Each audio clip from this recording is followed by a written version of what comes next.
Chris, I appreciate you having me on the program. I'm trying to make sure that I'm not too close to the camera and get the glare that's coming up. So I apologize that glare is coming up. I'm going to try to block it as best as I can. But happy to be on the show with you, buddy. Yeah, man, for sure. So let's dive right into it, Dave, and talk about this game last night. I know obviously Texas A&M, I thought, great effort in the second half for a team that was shorthanded. We all saw on social media and heard about the number of players they had out.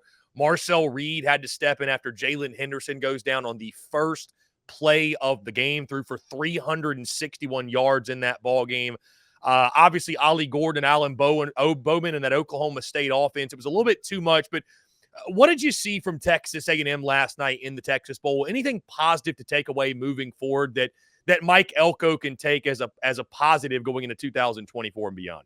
I think yesterday was a microcosm of how the season has gone for A&M, right? A lot of games you felt like they're about to get blown out, right? And yet they have a chance to win these games on the final possession of the game. But that's not good enough at Texas A&M or any other place, right? Mm-hmm. So that just felt that's kind of been the vibe here for a while. Like the Ole Miss game, it could have been a blowout like that. It was a play away from being a blowout, yet A&M had a chance. And last night it started that direction down 24-6.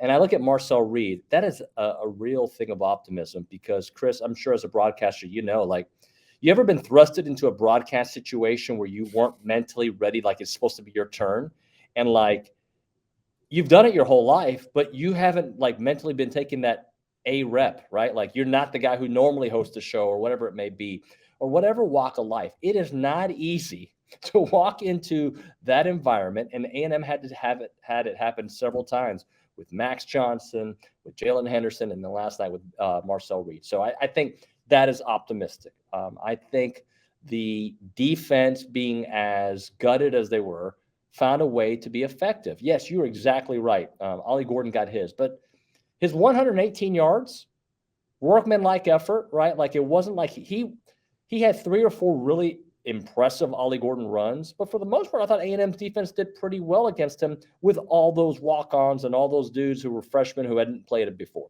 No moral victory, disappointing, but it closes a chapter on the Jimbo Fisher era of being, really close. They were really close in 2020 to being in the playoffs. I think they should have been, but they weren't. Really close in 2021 when they went 8-4 to being a 10-2 team. 2 plays, 1 play in 2 games changes that entire season. Last year at 5-7, what happens if you just freaking make a play against App State and what that does for your team? And then this year, a lot of that as well. So I say that to you, it's the end of the Jimbo Fisher era, even though he'd left 7 weeks ago. It's the official start of the Mike Elko era from a football perspective, a culture perspective, and I think that is something certainly to build on. And David, we talked so much about the running game and Ollie Gordon. He's the headliner for Okie State, but really it was the passing game, and I thought the secondary for A&M that struggled so mightily. Rashad Owens and Brennan Presley combined for 26 catches in the game and over 300 yards. Is secondary a position of need for A&M moving forward, do you think? Was it just an off night? What did you see? I know that I was just looking on social media. It looked like secondary has been something that's been giving Aggie fans fits all year. Well, your 2 starting cornerbacks didn't play, right? So you had freshmen out there and walk-ons out there, right? So that's part of the problem. Secondary has been an issue the entire season. I think safeties are in pretty good spot. Damani Richardson didn't play because he's going to the NFL. Bryce Anderson had a nice game as a safety, and he's definitely one of the best players on that defense. But yeah, no, secondary has been a problem. If you go back to the Miami game, you go to the Alabama game, you go to the Ole Miss game, you go to last night's Texas Bowl, it seems like wide receivers have career days against that A&M secondary. The difference yesterday was they weren't able to put the pass rush that they had been able to do for most of the season. They weren't able to completely stop the run game, which they did for the most part outside of the Tennessee game and a couple others. They did really good stopping the run. They struggled on third down, something they were really good all season long, right? So I say that to you in that, look, that is an area of concern, an area they got to get better, and I think they will get better. They've already gotten Will Lee from the portal, Kansas State cornerback, who's going to be an upgrade for sure. But they still got a lot more holes to fill. This is going to be a process. This team is not that far, but you never know in today's college football world, right? Like with the portal being as active as it is, you can lose your chance and you can gain your chance in a moment. David, before we talk about Mike Elko and break him down and what he means for Texas A&M, I want to go back because the last time that we had you on, we had a conversation about Jimbo Fisher and his job status in the future. And, you were really adamant that you thought, hey, the buyout's too much. There's no way to make the move. What's the last couple of months been like for you? Were you surprised when it happened? Obviously, coming after a win against Mississippi State. And then, of course, you guys going through a coaching search, and there's names popping up left and right. I remember watching College Game Day, and it's this guy's rumored for the job, that guy's rumored for the job. And then it came back to the hire that I think made sense all along. But how surprising was it for you over the last couple of months when the Jimbo Fisher firing took place and the coaching search began? Not that surprising, even though I was surprised before. I wasn't surprised the week it happened. In fact, we knew it was going to happen. But I'll use a line from Billy Lucci, right? Who's our executive editor, our co-owner. Those donors, those folks who have pockets, that they're fans too, and they get sick of stuff too, right? And there was a point when we all lost hope, right? And everybody has that moment where like, I don't think it's going to ever work out.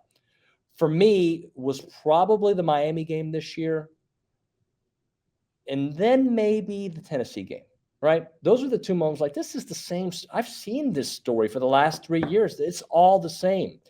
Everybody had their own moment. And for those donors, I think the Ole Miss game was the final one because what Lane Kiffin had said about your program, what he had said about your players, what he had kind of what he's doing right now, and by the way, all the props in the world for taking advantage of NIL, but all the things that he was talking about, he's taking advantage of right now. So props to him for doing that. But that game was personal, I think, to the fan base. And to get as close as they did, and yet we all kind of knew the result. Like when you know the result, like last night, that was a typical A&M game. Like they're going to do enough to be right in it and then not make the game-winning play. And the way Ross Bjork described it was we were stuck in neutral in the left lane, right? You can't be stuck in neutral in the left lane in the SEC. And when fans are giving up hope, when players are giving up hope, you had to make the change. So while, yes, the astronomical numbers, 76 million, it's still embarrassing, to be honest with you. I'm still shocked it didn't work. Not because I think Jimbo Fisher was an awesome coach, but I've seen other coaches not as qualified as Jimbo Fisher win, right? And win a lot. Look, Steve Sarkisian is having an amazing year at Texas, right? Coming into this season, he was a 500 coach. Jimbo Fisher was a national championship coach who had gotten this team, on the brinks of making the playoffs. But you cannot not only be stuck in neutral, you cannot have an offensive line that has regressed each year and gotten every quarterback who plays, including last night. That's not on Jimbo, but it's on the offensive line culture.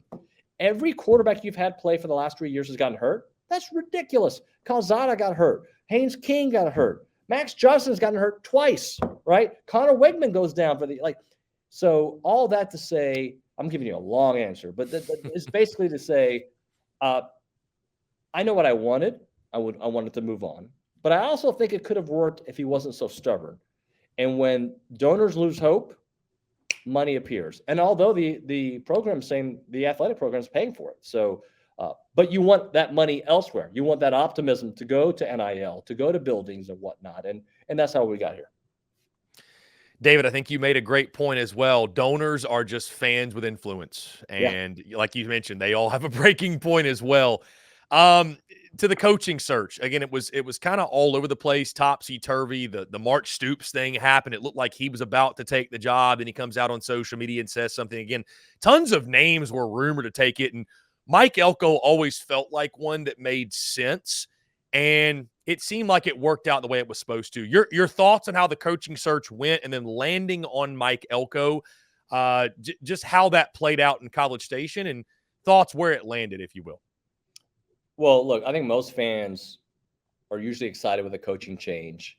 I'd never seen fans like who were so anti-Jimbo go so anti-Mark Stoops. Like that was – and Mark Stoops, by the way, I think would have been a very effective coach here.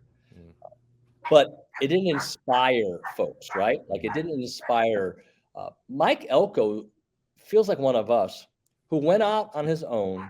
Like we've all had jobs. where maybe not all of us, but a lot of us have had jobs where you come in at a certain level and you're looked at that level. And the only way you're going to move up is if you leave. Well, that's what Mike Elko did. And he went to a place that traditionally doesn't win. And he won 9 games there, right? And this year, if not for the injury to Riley Leonard, who knows how good they end up doing, right? They were good. This guy learned how to be a head coach. He is a tactician. He commands respect. And I think he feels like the right fit. Now, all of us, media fans, fall in love with names, right? Like, I want a name. And while I was interested in going, with the Washington coach and Arizona Jed Fish, and like those names all were like kind of sexy to me in some way, shape, or form. Or, oh, hey, I don't know, Ohio State, maybe they'll want to make a change with Ryan Day. Like all those, they all are sexy names. Jimbo was a very sexy name. Mike Elko just makes sense for what this program's about because he understands the inside and out. And I think from all indications, look, we don't know how any of this ever plays out, right? But from all indications, he's going to be a player's coach, disciplinarian with a system and organization. And that's what I think has been missing. And also, I think his offense that he'll bring with Colin Klein will be a little bit more evolved than we saw. Jimbo was stuck a certain way, and I don't think Mike Elko is going to be stuck in a certain way. David, I asked this just because my curiosity kills me. How close was Mark Stoops to being the next head coach in College Station? And was it the fan pushback, do you think, that led to that not happening? Or was it all just rumors that he was going to take the job? Like, how close were we to that? I think he would have taken it if, I know that there was reports out from the Kentucky side that he wasn't going to take it, but I believe he was going to take it. I think, let me see how I want to phrase this because I don't know the answer, to be honest with you. I know it was close. I was told 2 days before it was going to happen. They'll be surprised if it's Mark Stoops. And I do think the fan pushback added to it, but it wasn't just fan pushback. I think it was donor pushback, right? And a reevaluation. See, Mark Stoops is very similar to Mike Elko, defensive-minded, has accomplished more, but he does kind of represent Jimbo from a defensive point of view. Older, has been nice and has done some really nice things, but we kind of feel we know his ceiling. We don't know the ceiling with Mike Elko.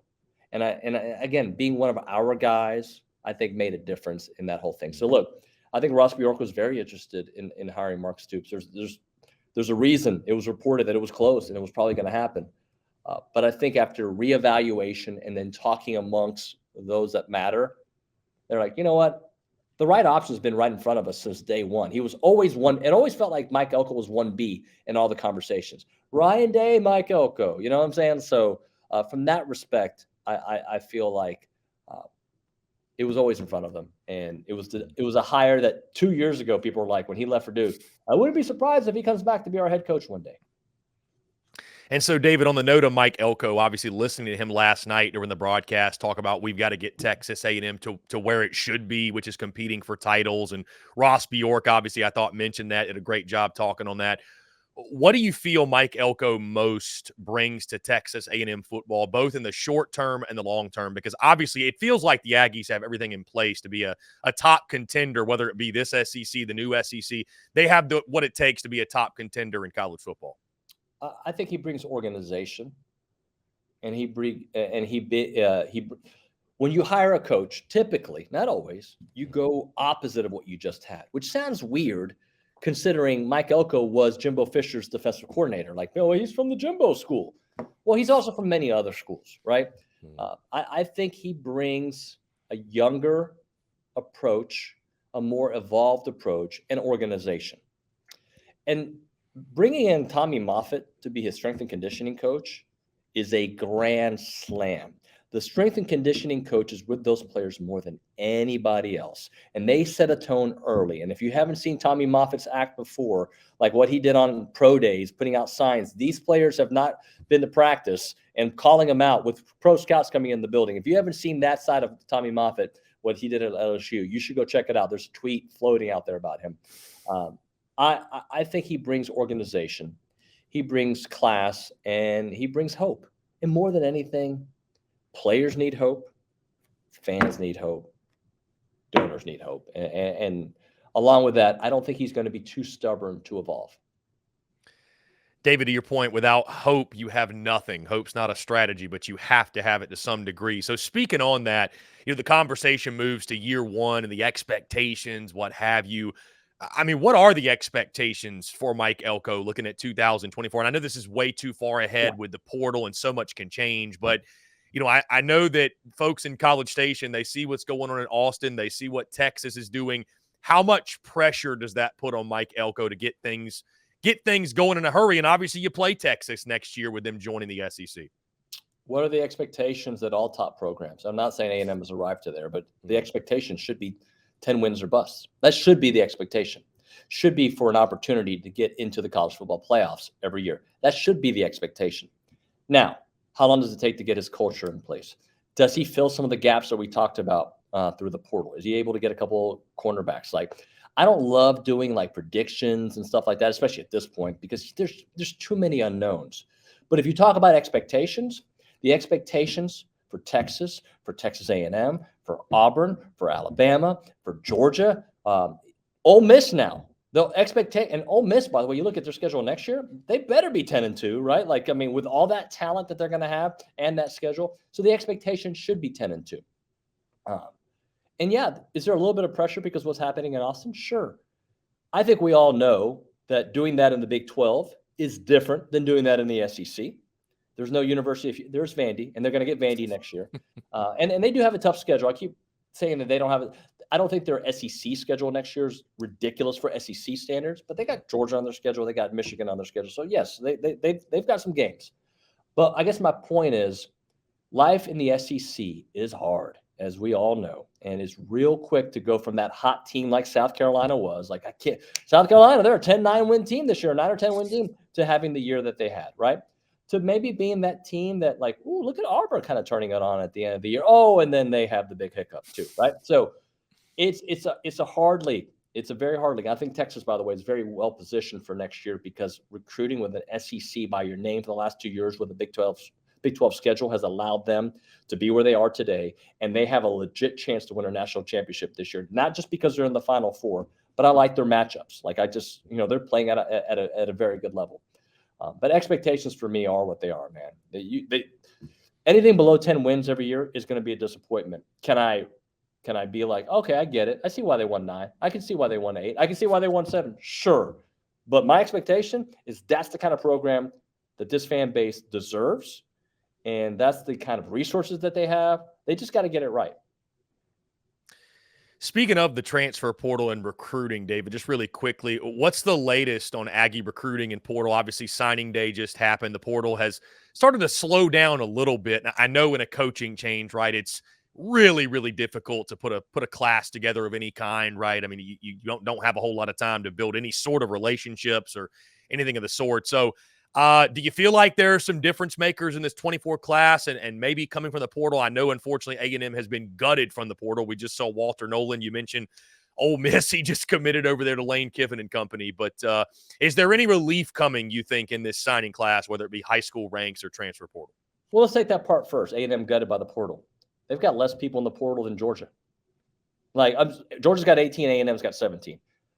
A&M's lost they've lost 2 5-stars. They've lost starters, which is where it hurts more. But I guess my point is, Texas is in the freaking playoffs, has 10 guys in the portal. The other teams have 3 or 2. Texas has got 10. So, yeah, these sometimes, I'm not saying that is an addition by subtraction losing Walter Nolan. I would much rather have Walter Nolan than not, right? I would much rather have Evan Stewart than not. But those guys were part of a team that just went 12-12 in the last 2 seasons.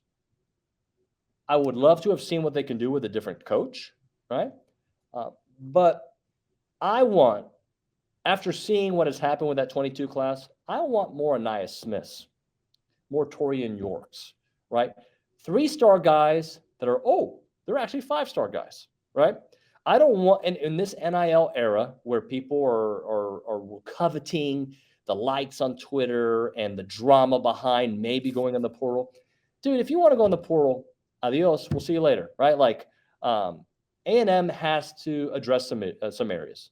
They've got to address the secondary. I mentioned the Will Lee guy that they picked up from Kansas State. We're excited about him. They need another couple guys there. Um, the recruiting class, I think, considering the last 2 years, they did a really nice job. I think rating wise, if you go by stars, they were in the top 6, I think it was. Dalen Evans could be a difference maker right away when you look at some of those players. They picked up the Florida trio, Solomon Williams. Looks like he's going to be a really nice player as well. Isaiah Williams, the wide receiver out of Tampa, also Kendall Jackson out of Florida. Those are names that I think you need to watch out for as quick as next year. They're still waiting on Terry Bussey to decide if he's going to go to A&M or not. Some people think he might consider Texas. Dominic McKinley as well. So those are names to watch out for. But my hope is the right coaching and healthy Connor Wigman. Because Connor Wigman, even though they did lose to Miami, Connor Wigman was playing out of this world before he got hurt. So with Colin Klein and Connor Wigman together, I think with some of the pieces they have together, if they can figure out, there's 2 issues they have to figure out. They got to figure out the offensive line, and they got to figure out the cornerbacks. And that may not be figured out in one season, but you can sure get closer. David, before we get you out of here, let's move to the hardwood. College basketball season's upon us. SEC slate will get going here in a couple weeks. Buzz Williams' team sitting right now at 8-4, the 4 losses to 4th-ranked Houston, a pretty good Memphis team, Virginia, and 19th-ranked FAU as well. Some people will just look at that record, though, say 8-4 in non-conference. What's wrong with the Aggies? They're going to get it going. Your thoughts on Buzz Williams' team? Do you expect them to turn it on in SEC play and be right at the top of the conference yet again? Disappointing to be 8-4, right? Disappointing, regardless of who's in and out of the lineup. But they have 2 starters basically out. Okay, Julius Marble will probably not play. We don't know what his situation is, but he's a starting forward for this team. He has not played a single play. Okay, something to do with the university. They handle it. We don't know what the status is there. Tyrese Boots Radford, their second best scorer, has missed significant time after a contusion to his chest. Right, he has not played. That is Wade Taylor's right-hand man, right? And Wade, now all the defenses can focus on Wade Taylor and try to limit him and shut him down. That's been a concern.